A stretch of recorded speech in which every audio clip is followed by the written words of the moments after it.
ನಿಮ್ಮ doctor Vinutha.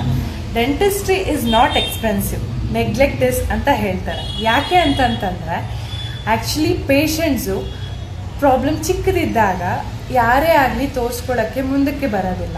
But ಆ problem ದೊಡ್ಡದಾಯಿತು ಅಂತ ಅಂದ್ಬಿಟ್ಟು ತೋರ್ಸೋಕ್ಕೆ ಬರ್ತಾರೆ.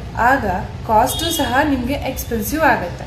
ಚಿಕ್ಕದಿದ್ದಾಗ ಕಾಸ್ಟ್ ಯಾವಾಗಲೂ ಕಡಿಮೆನೇ ಇರುತ್ತೆ, ದೊಡ್ಡದಾದಾಗ ಎಕ್ಸ್ಪೆನ್ಸಿವ್ ಆಗೇ ಆಗುತ್ತೆ.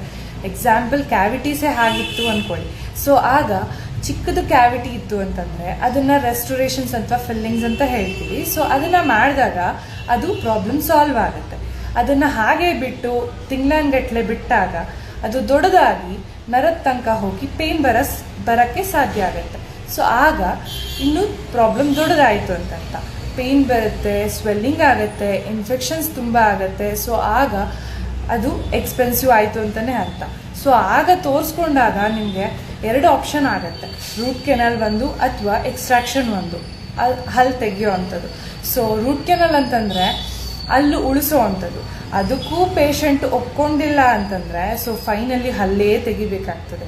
ಸೊ ಅದಕ್ಕೆ ಯಾವಾಗಲೂ ಅಷ್ಟೇ ಚಿಕ್ಕದಿದ್ದಾಗ ಪ್ರಾಬ್ಲಮ್ಮು ತೋರಿಸ್ಕೊಂಡು ದೊಡ್ಡದಾಗೋವರೆಗೂ ಹೋಗಬಾರ್ದು ಅಂತ ಹೇಳೋವಂಥದ್ದು ಅಷ್ಟೇ.